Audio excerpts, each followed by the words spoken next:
با دعوت شرکت هواپیمایی سامون ایر و شرکت سیاحی سامون تریول، پیتر سیگرد سابق سرمربی تیم منتخب فوتبال تاجیکستان برای اشتراک در تنتنه‌های روز جهانی فوتبال به شهر دوشنبه تشریف آوردند.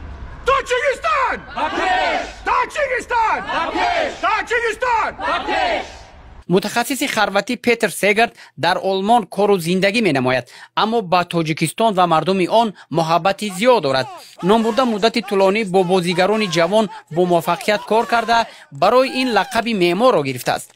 تحت رهبری پیتر سیگرد دسته منتخب تاجیکستان در جام آسیا 2023 در شهر دوحه دولت قطر موفقانه بازی نموده به مرحله چهارم نهایی راه یافت. سرمربی سابق تیم ملی تاجیکستان متخصص خلوتی پیتر سیگرد عنوان مربی درجه عالی تاجیکستان اوید به فوتبال را صاحب است. قابل ذکر است که در نخستین بازی خود در جام آسیا 2023 منتخب تاجیکستان در مجموع دسته تاجیکستان در دوحه 5 بازی گذرانید. شاگردان پیتر سیگرد به هشتگانه بهترین های جام آسیا 2023 وارد شدند. دسته منتخب تاجیکستان تحت راهبری پیتر سیگرد 24 بازی انجام داده، در 11 بازی پیروز شده، 7 بار مساوی نموده است. اینچنین تحت راهبری سیگرد دسته منتخب تاجیکستان برنده 2 مسابقه بین المللی گردید. از جمله سال 2022 تیم ملی تاجیکستان در مسابقه کینگز کاپ 2022 در تایلند و سال 2023 در جام مردکا در مالزیا غالب آمد.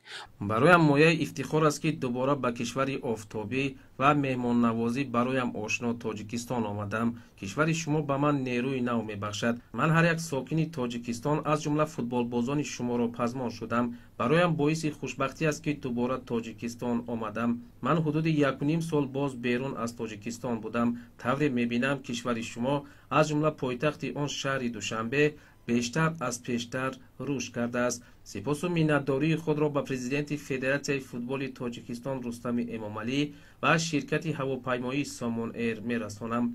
باعث تاکید است که محض با پیشنهاد پرزیدنت فدراسیون فوتبال تاجیکستان و اساسیاسیون فوتبال آسیای مرکزی محترم رستم امامعلی 7 می سال 2024 مجمع عمومی سازمان ملل متحد با قطعنامه مخصوص خود 25 می را همچون روز جهانی فوتبال اعلان نمود. 25 می از جانب جامعه جهانی همچون روز جهانی فوتبال اعتراف کرده شده. ارزش‌های محوری فوتبال از قبیل بازی عادلانه، فعالیت دسته‌جمعی و احترام همدیگری با اصول‌های فعالیت سازمان ملل متحد همسان می باشند. همزمان همکاری با ثمر فدراسیون فوتبال تاجیکستان با فدراسیون بین المللی فوتبال از جمله در سمت تطبیق برنامه‌های بین المللی عاید بر رشد و معمولگردانی فوتبال نظررس می باشد. تحت راهبری پرزیدنت جمهوری تاجیکستان محترم امامعلی رحمان در تاجیکستان طی سالهای اخیر به رشد فوتبال توجه خاصه نگرانیده می شود.